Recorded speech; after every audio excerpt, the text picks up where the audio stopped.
É, rapaz, nós tentamos ainda ir lá pro garimpo da peixinha, mas não conseguimos não. E logo em seguida já chegamos aqui, tá o carro da Delube aqui. Já plantado aqui. É no Rio Novo.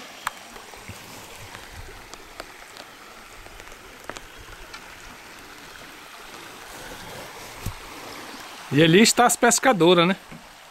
Ei, menino. Tá lindo? A intenção é pegar um peixinho aí mesmo? É? Se pegar, vou assar no dedo. É a linda e a Edna aqui do Paraguai. Ah, mas também. É, o negócio da brinquedo não, né? Tá não. Pega uma matrichãozinha pra nós aí, mano. Ou uma curimba.